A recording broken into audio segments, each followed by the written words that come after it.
3224, Madame Robert Dehaut.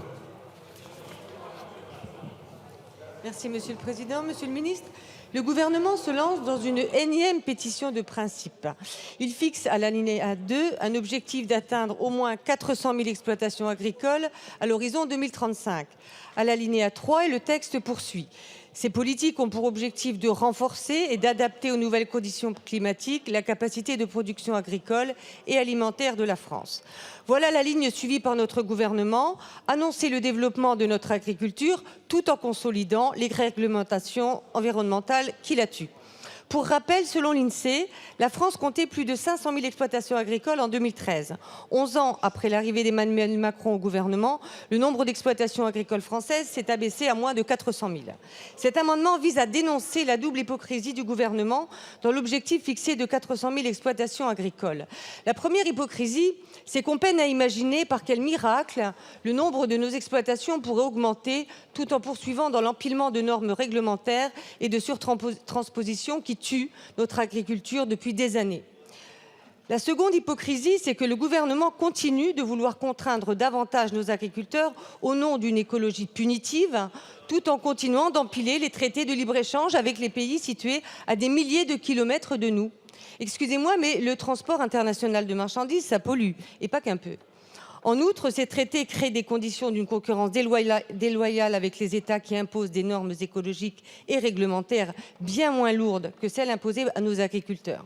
En conséquence, cet amendement d'appel vise à dénoncer l'hypocrisie du gouvernement dans l'objectif qu'il fixe au présent article. Je vous remercie.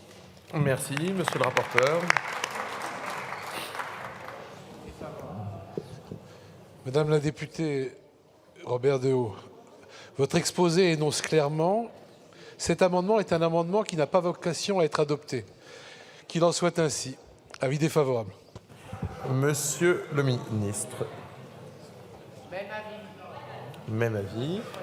Nous votons sur le 3224, qui est pour, contre, rejeté. Le 2428, Monsieur Sigenstuhl.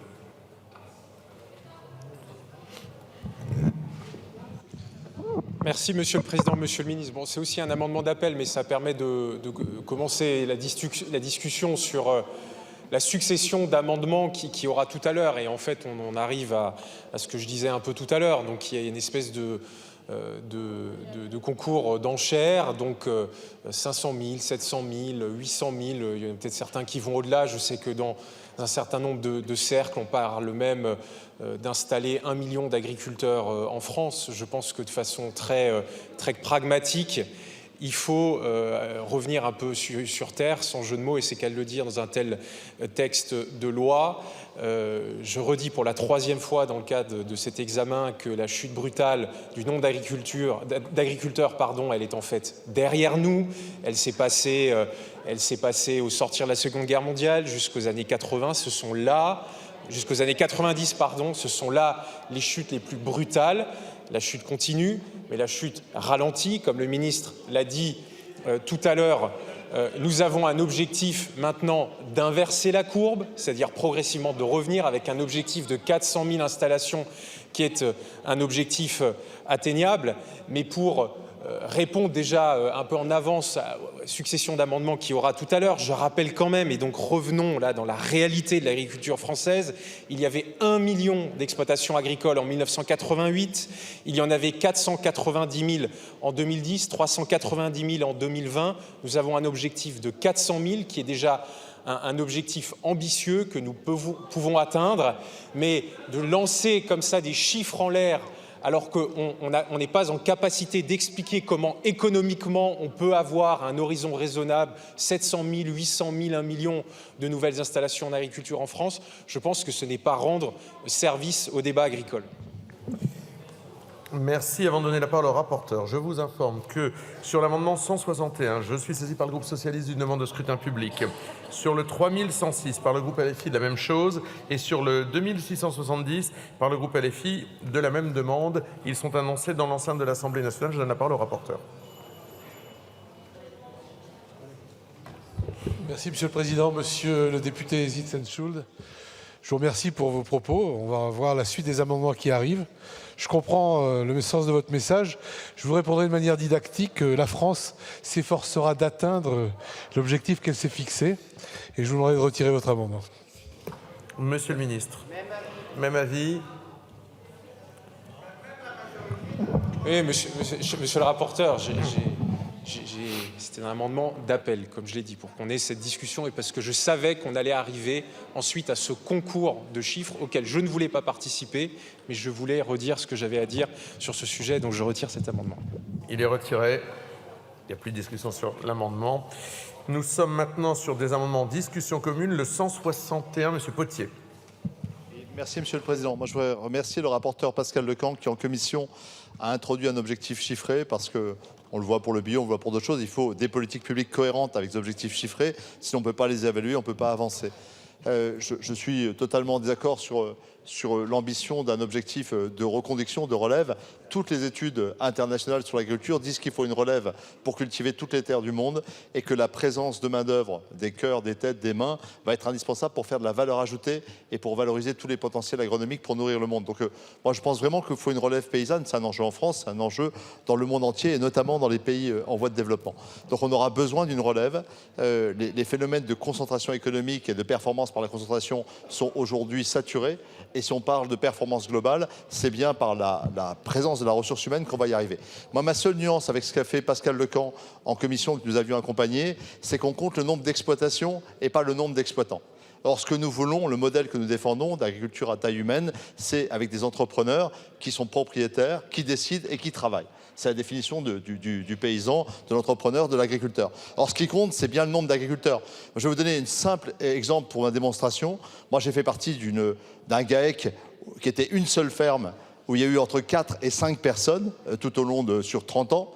Et actuellement, une relève se prépare pour être à nouveau 4, peut-être plus, je l'espère. Et par contre, j'ai des collègues paysans qui ont 3 fermes et parfois même 4 sous forme de holding. Donc, que des fermes se regroupent pour faire de la mutualisation, travailler ensemble sur un atelier d'élevage, sur de la mutualisation diverse, ça me paraît être dans le sens de l'histoire, de la modernisation, de rapports humains plus équilibrés, de l'accès aux loisirs, à une qualité de vie. J'ai aucun problème sur le nombre de fermes. Par contre, sur le nombre d'exploitants, c'est bien un modèle social et économique, celui de l'économie sociale et territoriale que nous défendons. Donc je vous demande simplement, en cohérence avec la volonté qui avait été exprimée en commission, de remplacer le nombre actuel d'agriculteurs qui est de 490 000, j'ai arrondi à 500 000, en lieu et place des 396 000 que nous avions arrondi à 400 000 exploitations. Merci. Le 977, monsieur Joly.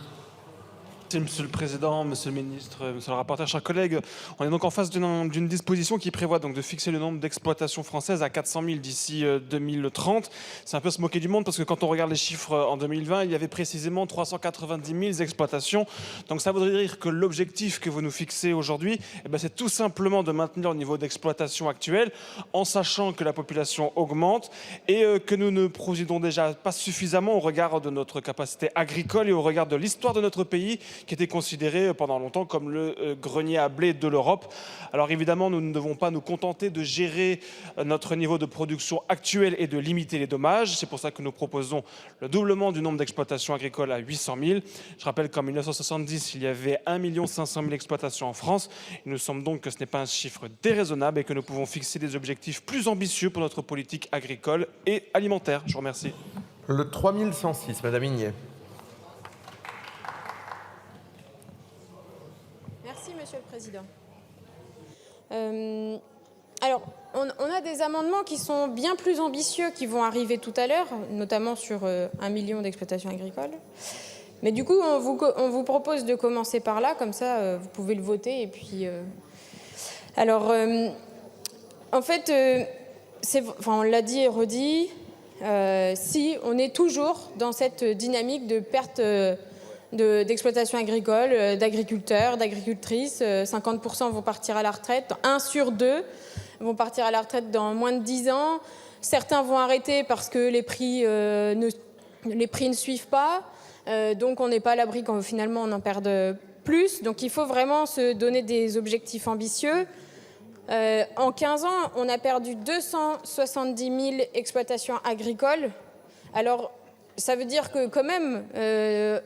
on peut inverser la tendance. Ce n'est pas des chiffres qui sont irréalistes, puisqu'on a déjà atteint ces nombres d'exploitations agricoles dans les années passées.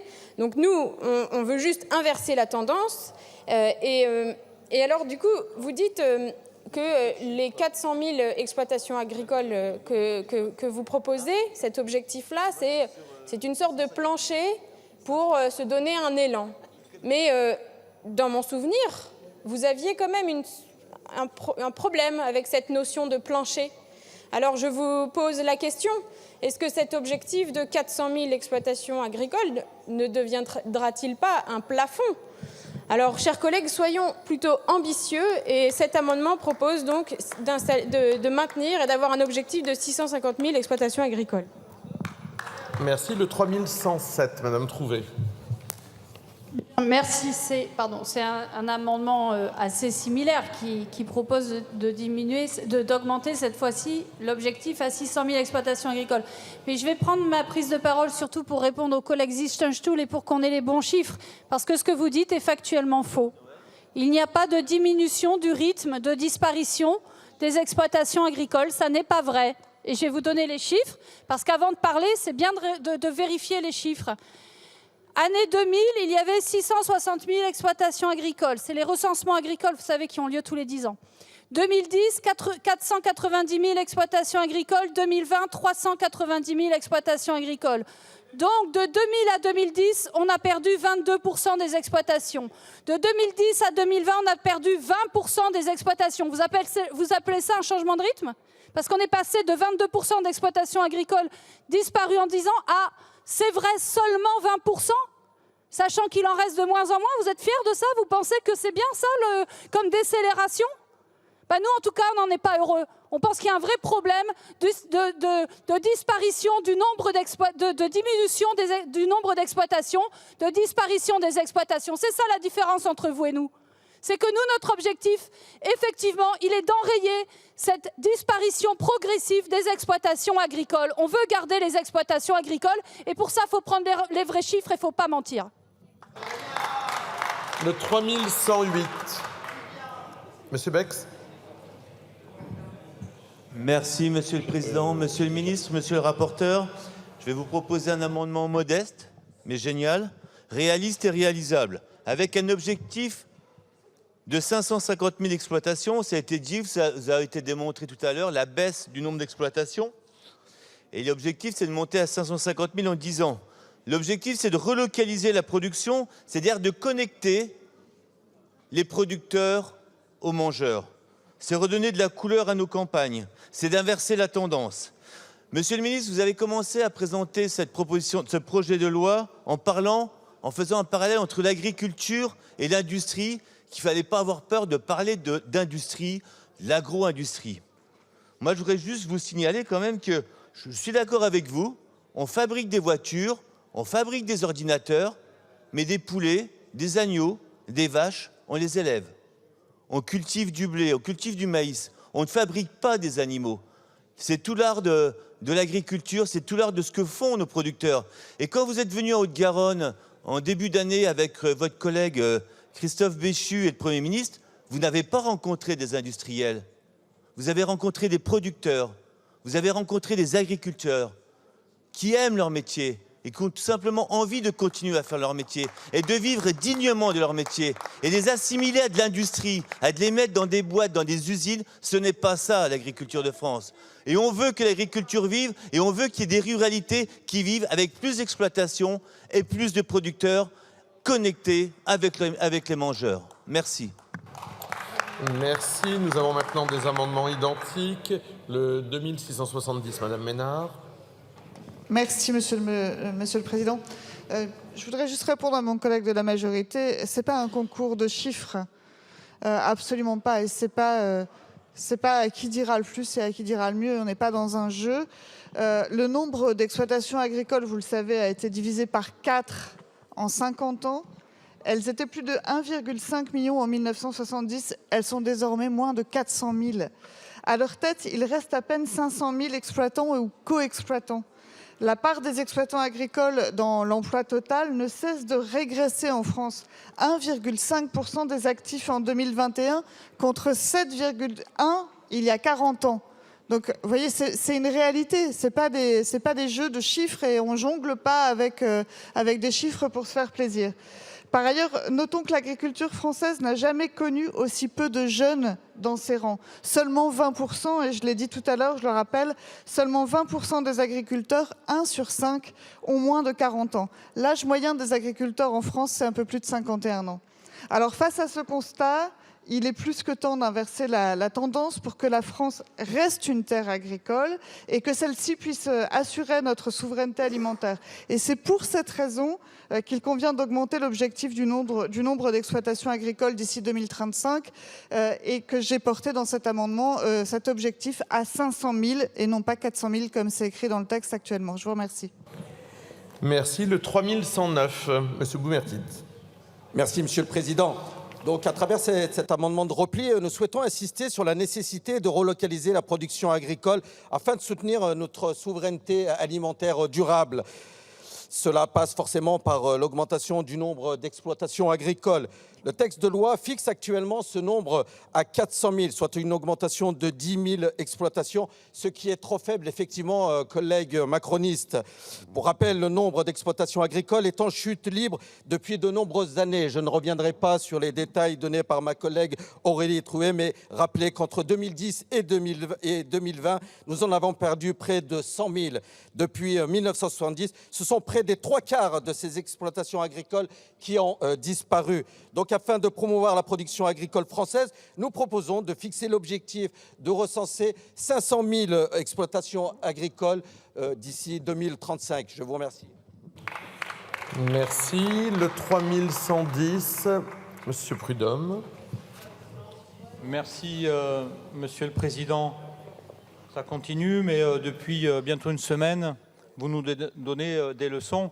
Mais finalement, ceux qui font fondre la population d'agriculteurs, c'est vous, les néolibéraux, qui soutenez depuis plusieurs décennies, en partenariat avec la direction de la FNSEA, la spécialisation de l'agriculture et sa mise en concurrence sur les marchés mondiaux. Les chiffres sont têtus. Le bilan du modèle que vous prônez, c'est la disparition des agriculteurs. La France en perd 8 000 chaque année. La disparition des éleveurs, c'est vous. Le nombre de détenteurs de porcs a été divisé par 2 entre 2010 et 2020. Entre 2000 et 2020, le nombre d'exploitations avec un cheptel laitier a baissé de 42% depuis les années 80 et une baisse de 86% du nombre d'exploitations pour les poulets de chair. La disparition des filières essentielles pour notre souveraineté, c'est vous. Le taux d'auto-approvisionnement en fruits et légumes a connu une détérioration continue au cours des dernières décennies. Entre 2000 et 2020, il est passé de 64,6% à 50,8%. Plus d'un tiers des volailles sont importées, contre 13% en 2000. Les légumineuses et les protéines végétales, au début des années 60, les surfaces en culture de légumineuses fourragères atteignaient en France 3,3 millions d'hectares et représentaient 17% des terres arables. Au cours des 30 années suivantes, les surfaces de légumineuses ont diminué pour atteindre des surfaces inférieures à 400 000 hectares. Elles couvraient en moyenne seulement 3% de la surface agricole en Europe en 2006. C'est votre modèle qui nous a placés dans une impasse que vous voulez aggraver avec le soutien complice de l'extrême droite qui défend avec vous l'agriculture industrielle, chimique, qui s'oppose au prix plancher et s'abstient en commission sur les amendements que nous portons. Nous sommes les seuls à vouloir remettre debout notre modèle agricole grâce à l'agriculture paysanne et à des politiques de planification et d'installation massive. Je vous remercie. Merci, Monsieur le rapporteur. Bien, suite à toutes ces surenchères, j'aurai un avis défavorable sur toutes les propositions allant dans ce sens. J'entends la distinguo exploitant-exploitation. Dernier recensement, 400 000 exploitations, 500 000 exploitants. Et je serai le premier à me réjouir si ces objectifs de 400 000 sont dépassés à court terme. Avis défavorable. Même avis. Alors, j'ai ouvert à un intervenant par groupe politique, puisqu'il y avait des demandes de presque tous les groupes. On commence avec Monsieur Fournier. Merci, Monsieur le Président. Alors, moi, je voudrais soutenir l'amendement du collègue Potier sur la référence au nombre d'exploitants plutôt qu'au nombre d'exploitations. Ça me paraît extrêmement important, d'autant que se développent des modèles coopératifs. Je pense au Scope agricole, par exemple, et qu'on peut être plusieurs à avoir des parts et une autre forme d'accès à la terre. Et je pense que le mot d'exploitant est bien plus intéressant que le nombre d'exploitations. Ça, c'était le premier élément. Moi, je suis toujours un peu partagé sur le fait, effectivement, d'inscrire des objectifs sans leur mettre des jalons précis. Et c'est pour ça que plus tard, je proposerai des amendements pour que nous ayons une trajectoire annuelle et non pas un vague objectif renvoyé à 2035 qui, je le redis, je l'ai dit tout à l'heure en introduction, on a quand même vraiment le risque de ne pas être là pour être comptable de ce que nous aurons inscrit. Et il y a eu trop de lois dans notre pays où nous avons dit voilà l'ambition et quelques temps plus tard, nous avons fait des correction parce que nous n'avions pas atteint l'objectif et nous avions été loin de l'atteindre. Et donc moi, je préfère que nous ayons un pilotage et une orientation annuelle pour pouvoir ajuster chaque année la trajectoire vers laquelle nous allons. On arrive au même chiffre, mais sauf qu'en le faisant par année, on s'enferme moins et on se donne une perspective bien plus concrète, bien plus mesurable par les agriculteurs également. Merci au groupe Renaissance, Monsieur Mournet. Merci, Monsieur le Président, Monsieur le Ministre, mes chers collègues. Malheureusement, s'il suffisait de fixer un objectif pour qu'il soit atteint dans la loi, ça se saurait. Moi, je voudrais vous témoigner d'une chose, c'est l'agriculture du Sud-Ouest, qui est familiale, qui est paysanne, qui fonctionne sur un modèle de polyculture élevage et qui a peut-être le tort, je vous le confesse, d'avoir eu raison trop tôt. Et moi, ce que je souhaite effectivement dans ce texte, c'est qu'on puisse renouveler les générations dans cette agriculture pastorale de plaine et de coteaux, qui effectivement est paysanne, effectivement, qui est sur des petites exploitations. Et pour ça, il faut quoi? Pour ça, il faut de l'aide publique, oui, il faut de la PAC simplifiée, il faut des zones défavorisées qui soient reconnues, et il faut aussi, bien évidemment, de la simplification et de l'aide à la transmission. Je crois que c'est l'ambition de ce projet de loi. Donc moi, je trouve que déjà l'objectif de 400 000 est intéressant, mais si on le dépasse, on sera collectivement ravis. Merci. Merci, je prends par ordre, c'est Monsieur Le Fur, mais on y vient. Monsieur Le Fur pour le groupe LR. Merci Monsieur le Président, merci d'ouvrir le débat parce que ça me semble un débat effectivement important et moi j'apprécie les diverses interventions, elles reflètent des sensibilités, tout ça est très légitime. Je m'inscris en faux, pardonnez-moi, il me pardonnera sur le propos de notre collègue Jigenstuhl. Pardonnez-moi, Jigenstuhl. Le sujet, pardonnez-moi, qu'il m'en excuse. Le sujet est le suivant. Le nombre des agriculteurs n'a cessé de baisser. Mais ce qui est tout récent et très grave, c'est que le nombre des animaux sur les exploitations baisse. Ça, c'est un phénomène récent. On le voit dans le domaine du bovin, dans le domaine du porcin, et ça, ce sont des évolutions redoutables. Je suis par contre tout à fait d'accord avec ce qu'a dit notre collègue Potier. Ce qui compte, ce n'est pas le nombre d'exploitations, c'est le nombre de personnes. Le nombre de personnes, ce n'est pas simplement les exploitants, c'est aussi les salariés d'exploitation. J'ai un souvenir très précis d'une réunion de chambre d'agriculture. Un représentant CFDT, ça devrait vous parler, Monsieur Potier, un représentant CFDT, s'est levé en disant « on ne parle jamais de nous ». Moi, je représente les salariés agricoles, me dit-il. On fait exactement le même travail. On est des paysans comme les autres. Simplement, notre statut juridique est différent. Donc ça, il faut les comptabiliser aussi. Et puis, les exploitations agricoles, qu'on le veuille ou non, ont externalisé une partie de leur activité. J'en veux pour preuve quand on fait appel à une entreprise de travaux agricoles. C'est beaucoup plus systématique et important qu'il y a quelques années. J'en veux pour preuve également quand on fait appel à des remplacements. J'en veux pour preuve quand on fait appel à une entreprise qui fournit l'aliment du bétail, qui était naguère fabriqué sur l'exploitation. Donc je veux dire par là que l'on se trompe quand on minore exagérément le nombre de gens qui sont très directement liés à l'exploitation agricole. Notre pays est un pays qui reste un vrai pilier agricole, sachant le conserver. Pour le GDR, le président du groupe, le président Chassaigne.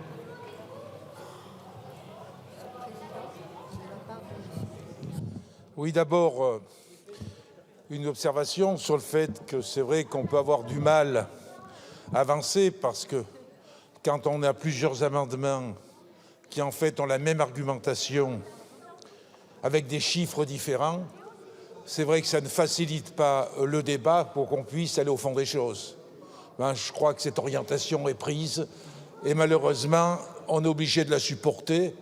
Des remarques sont faites en disant les chiffres sont têtus. Certes, les chiffres sont têtus, mais quelquefois, quand les chiffres bégayent, ça n'aide pas à faire avancer le débat. La deuxième observation, moi je suis plutôt favorable à l'amendement de Dominique Potier. Parce que je crois qu'effectivement, parler des exploitants convient mieux que parler des exploitations. On ne peut pas citer d'exemple, vous avez tous vu des émissions montrant une personne qui a 4 exploitations agricoles, 4, pour le même individu, et qui donc bénéficie chaque fois des 52 hectares de paiement redistributif, puisque d'avoir qu'une seule fois le paiement redistributif, il l'a 4 fois. Bon, c'est un peu technique, mais c'est la réalité. C'est une forme d'optimisation fiscale et il faut qu'on évite cette optimisation fiscale et pour cela, ayons des objectifs en termes d'exploitation. Quant aux salariés, c'est dangereux. Qu'on puisse financer, notamment donner des subventions en fonction du nombre d'actifs, notamment les subventions qui viennent de l'Union européenne, ça c'est une chose qu'il faut faire.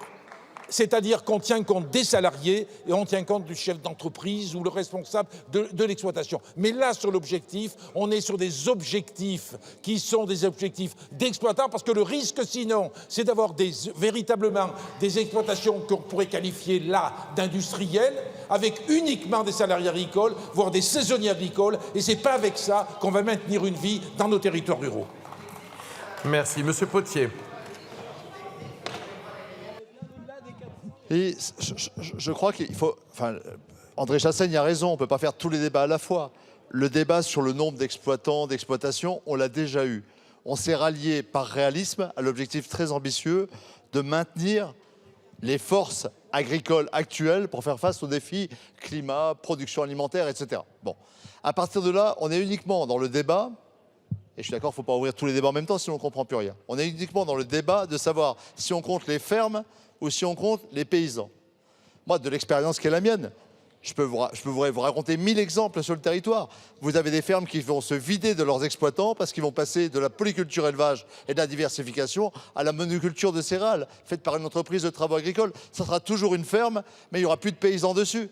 Si on dit 400 000 exploitations, on peut terminer avec 200 000 actifs responsables agriculteurs. Par contre, si on dit 500 000 exploitations, on aura peut-être 300 000 fermes, mais il y aura vraiment des paysans debout, responsables, propriétaires, décideurs et qui travaillent. Et c'est ça le modèle qu'on veut défendre.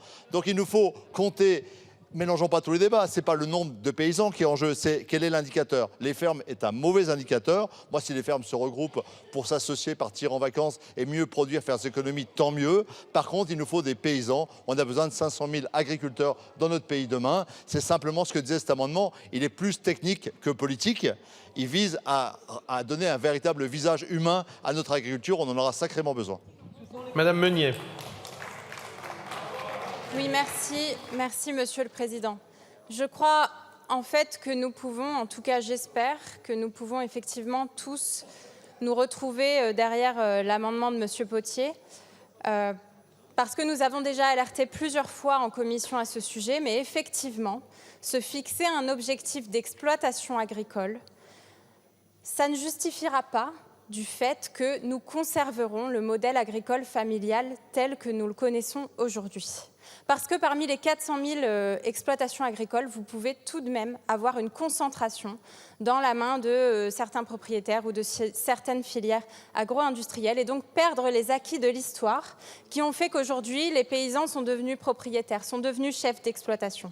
Et nous, ce que nous souhaitons maintenir, c'est effectivement des paysans nombreux sur les terres, des paysans qui maîtrisent leur production, qui choisissent de faire du local, qui choisissent de faire vivre les ruralités. Et pour ce faire, nous devons effectivement faire en sorte d'avoir un objectif d'exploitants et d'exploitantes agricoles inscrit dans ce texte. Donc je pense que nous pouvons tous nous retrouver derrière l'amendement de Monsieur Potier pour faire en sorte de passer d'un objectif de 400 000 exploitations agricoles qui peut faire qu'effectivement nous irons tout de même dans le modèle agro-industriel, de passer de cela à 500 000 exploitants et exploitantes agricoles, où ici nous assurons davantage de richesses, de paysans et de paysannes sur les territoires.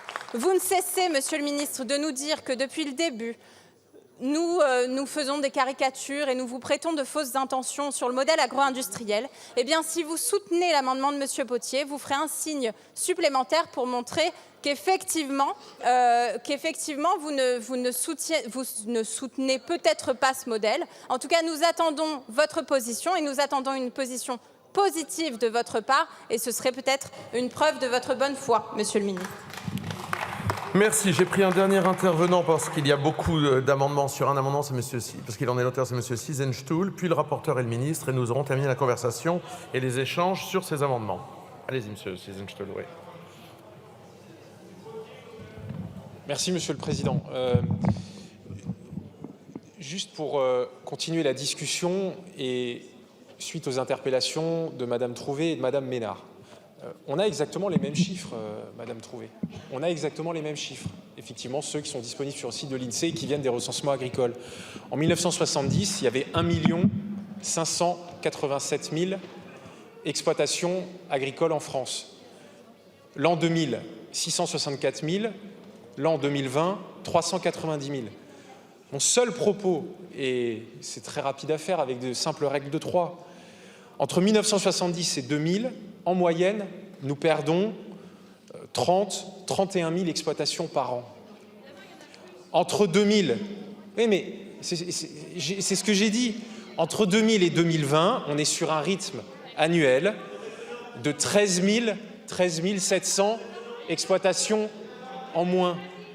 Donc, j'ai essayé d'être complet, exhaustif dans ma présentation.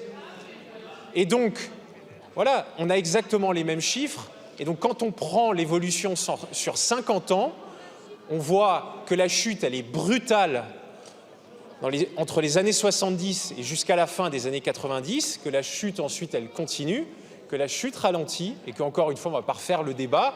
Maintenant, notre objectif, c'est de progressivement réinverser la tendance, ce qui n'a pas été fait depuis des décennies, voire plus d'un siècle. C'est un objectif qui est ambitieux.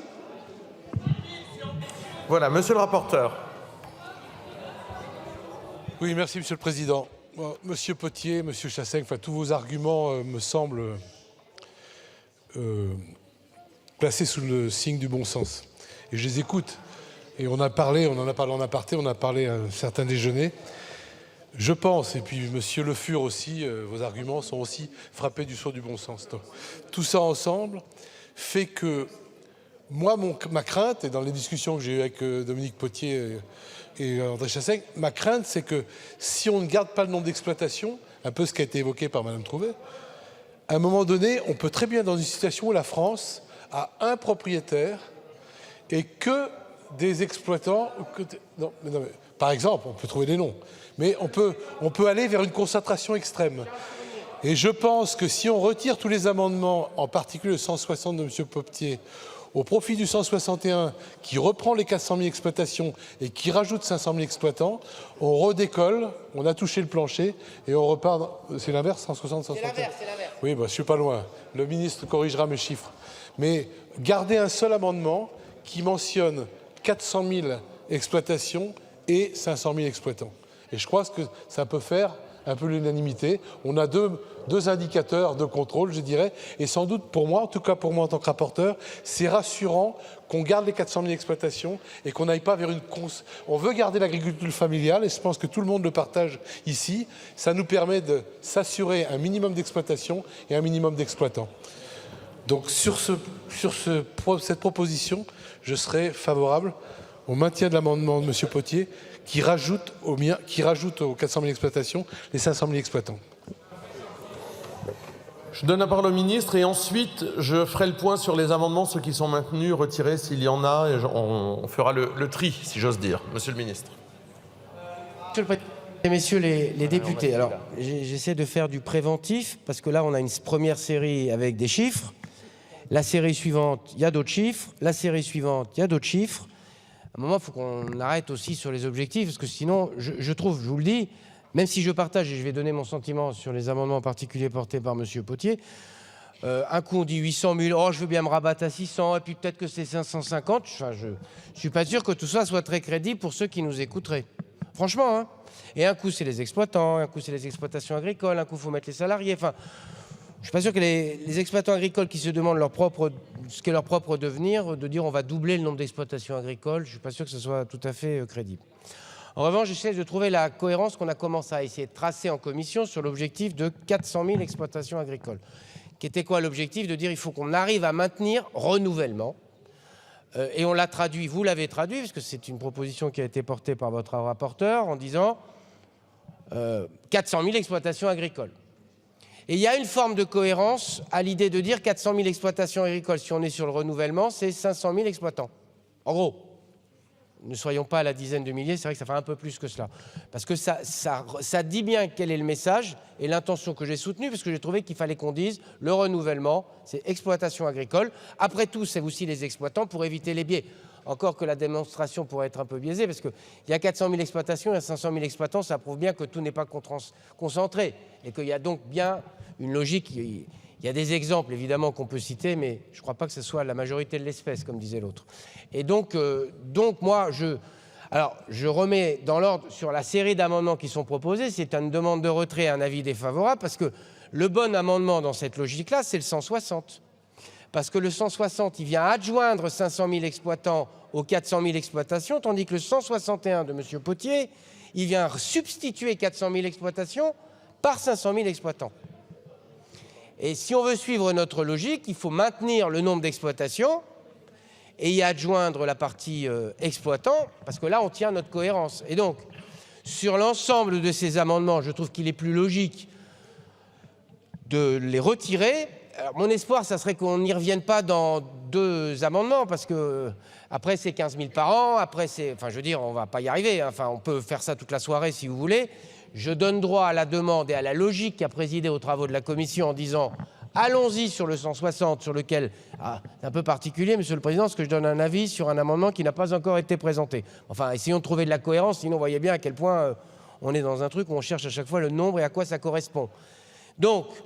l'avis du gouvernement, c'est défavorable sur toute la série de ceux qui ont été présentés pour se substituer avec un avis favorable au 160 qui vient juste après, qui vient adjoindre exploitant à la question d'exploitation agricole, en espérant que nous aurons clos enfin le débat sur qu'est-ce qu'on entend par renouvellement des générations et qu'on ne va pas se reprendre une ribambelle d'amendements. Parce que là, pour le coup, j'ai parlé là 1 minute 30 ou 2 minutes, après on arrête. Parce que sinon, je pense qu'on va manquer de sérieux dans nos débats. Par ailleurs... Quand je vois Mme Meunier sourire, je ne sais pas si c'est elle ou sa voisine, Mme Meunier, vous avez dit attention, il faut faire attention à ce que le plancher ne devienne pas un plafond. J'espère que vous y penserez aussi sur les prix. Alors, justement, sur le 160, j'ai reçu une demande de scrutin public par le groupe de la France Insoumise qui est annoncée dans l'enceinte de l'Assemblée. Monsieur Potier, c'est juste pour nous dire si vous maintenez ou vous retirez, pas pour repartir sur un exposé, sur quelque chose. On ne réouvre pas de débat, on ne répond pas. Donc, sur le 161, vous le maintenez? Vous pouvez dire une phrase, mais enfin, je veux dire, s'il vous plaît, on fait concis. Je ne pense pas qu'on est le groupe qui ait le plus parlé, qu'on soit très bavard, pardonnez-moi. Je vous demande de faire concis, monsieur Potier. Enfin, on vient de passer... bon. Non, mais je ne vais pas réouvrir un débat après le ministre. Non, donc, mais je voulais vous donne gentiment la parole, mais soyez concis, voilà. C'est la première fois que vous le dites à quelqu'un? C'est la première fois que vous le dites à quelqu'un? Non. J'ai pas encore défendu le 160. Et vous allez le défendre ensuite, le 160. Je défends le 160, oui, mais justement, j'évite de le défendre. Non, on fait les choses dans l'ordre. Vous allez défendre le 160 oui, après. Okay, c'est bon. Non, mais c'est... Allez-y, monsieur Potier, mais vous défendrez le 160. Après, il y a une procédure. On va voter les amendements d'abord. D'accord. Je le retire. D'accord. Et je ne peux pas dire pourquoi, non, monsieur. Si, mais allez... Vous n'êtes pas susceptible, en plus.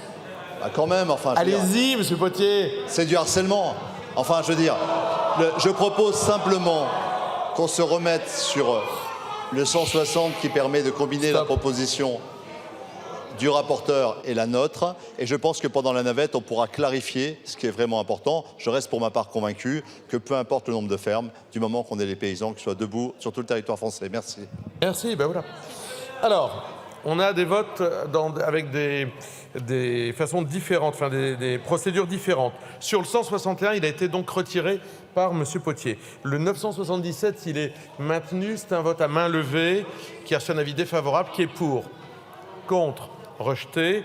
Le 3106, c'est un scrutin public, il est maintenu. C'est un scrutin public. C'est un scrutin public. Je vous laisse retourner à vos pupitres. Le scrutin est ouvert. Le scrutin est clos. Résultat du scrutin. Votant 131, exprimé 97, majorité 49, pour 28, contre 69, il est rejeté. Le 3107, il est à main levée. Qui est pour, contre, rejeté. 3108, même avis, même vote.